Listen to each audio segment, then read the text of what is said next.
सभी को नमस्कार। मैं बलबीर कश्यप एक नई वीडियो, एक नई जानकारी और अपने YouTube चैनल एडू मीडिया पर आपका हार्दिक स्वागत करता हूं, अभिनंदन करता हूं। दोस्तों, अभी तक मैं वीडियो बना रहा था कि जो शिक्षा विभाग के द्वारा समय समय पर पत्र जारी किए जाते हैं, उनकी जानकारी किस तरह से हमारे सभी अध्यापकों तक जाए, सभी स्कूल मुखिया तक जाए और वो पत्र सभी बच्चों तक जाए, इसके बारे में आप तक पहुंचाने का कार्य कर रहा था। आज हम एक नई जानकारी के लिए इस ट्यूटोरियल के माध्यम से देने का प्रयास कर रहूँगा।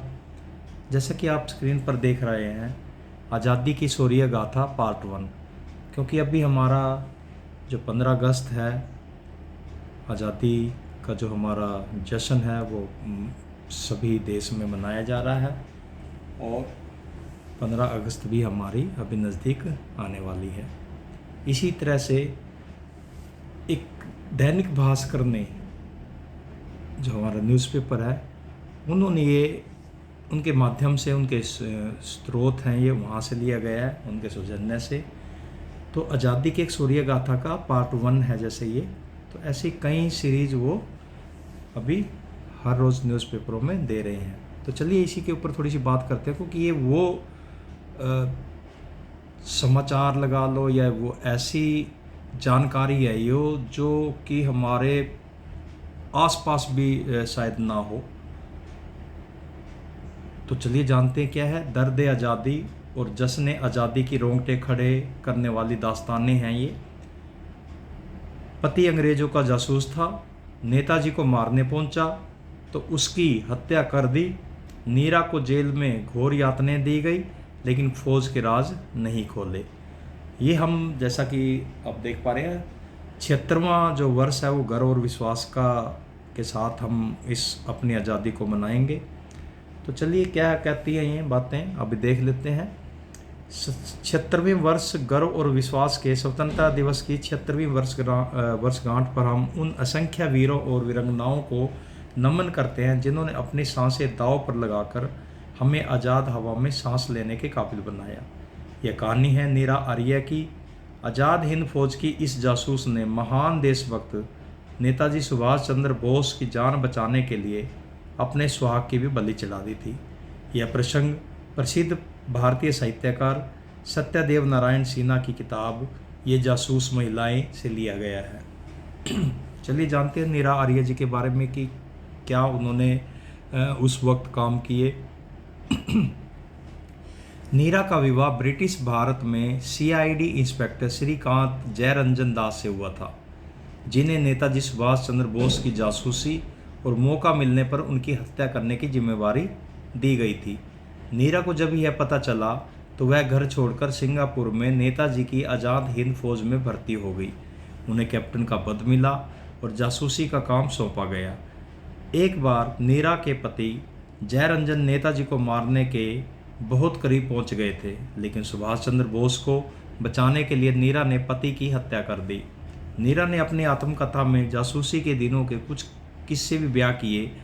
ऐसा ही एक किस्सा है जिसके अंश इस प्रकार हैं। मेरे साथ एक और लड़की थी, सरस्वती राजामणि। उम्र में मुझसे छोटी थी। उसे और मुझे अंग्रेजी अफसरों की जासूसी का काम दिया गया था।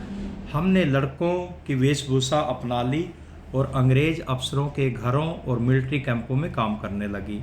हमारा काम था जो भी अहम जानकारियाँ या दस्तावेज मिलें उन्हें नेताजी तक पहुँचाएँ। सारी लड़कियों को जासूसी के लिए भेजे जाने से पहले बता दिया जाता था कि पकड़े जाने पर खुद को गोली मार लेनी है। एक लड़की ऐसा करने से चूक गई और गिरफ्तार हो गई। हमने उसे छुड़ाने की योजना बनाई। नर्तकी का भेष बनाकर हम उस जगह पहुंचे और अफसरों को नशीली दवाएं खिलाकर उसे निकाल लाए, पर एक सिपाही की गोली राजामणि के पैर में धंस गई, जिससे उसे ताउम्र के लिए अपाहिज बना दिया। मैंने एक दिन मजाक में बोला, तू तो लंगड़ी हो गई है, तुझसे शादी कौन करेगा? तो वो बोली, आज़ाद हिंद फौज में हजारों छोरे हैं जो जंग में सीने पर और दोनों पैरों पर गोलियां खाएगा और दुश्मनों को ढेर करेगा उससे शादी कर लूँगी। आज़ाद हिंद फौज के समर्पण के बाद नीरा को कोलकाता की जेल में रखा गया। वहाँ लोहे के गर्म औजारों से छातियाँ काट दी गई। जेलर कहता था, अगर तुम बता दो कि नेताजी कहाँ हैं तो छोड़ देंगे। वे एक ही बात कहती थी, नेताजी हवाई दुर्घटना में चल बसे। इस पर जेलर बोलता था, नेताजी जिंदा है, तुम झूठ बोलती हो। तमाम यातनाओं के बाद भी उन्होंने आज़ाद हिंद फौज के राज नहीं खोले। कोलकाता से इन्हें काला पानी ले जाया गया। हैदराबाद के भारत में विलय के बाद इन्होंने फूल बेचकर जीवन यापन किया, लेकिन कोई भी सरकारी सहायता पेंशन स्वीकार नहीं की। इसी प्रकार आज़ादी की जो शौर्य गाथा पार्ट 2 है, मैं वो अगली वीडियो में हम इसकी चर्चा करेंगे। दो ऐसी वीरांगनाओं की कहानी जिन्होंने कम उम्र में अद्भुत साहस दिखाया और मिसाल बन गई। दोस्तों, मैं जानता हूँ कि ये छोटी सी एक जो दास्तान थी आज़ादी की शौर्य गाथा के ऊपर, तो आशा करता हूँ कि आपको थोड़ी बहुत इससे जानकारी मिली होगी। और अगली वीडियो देखने के लिए यूट्यूब चैनल जो एडू मीडिया मेरा, उसको आप सब्सक्राइब करें तो अगली वीडियो आपको उस पर मिल जाएगी। तो वीडियो देखने के लिए, सब्सक्राइब करने के लिए आप सभी का हार्दिक धन्यवाद। Thank you very much.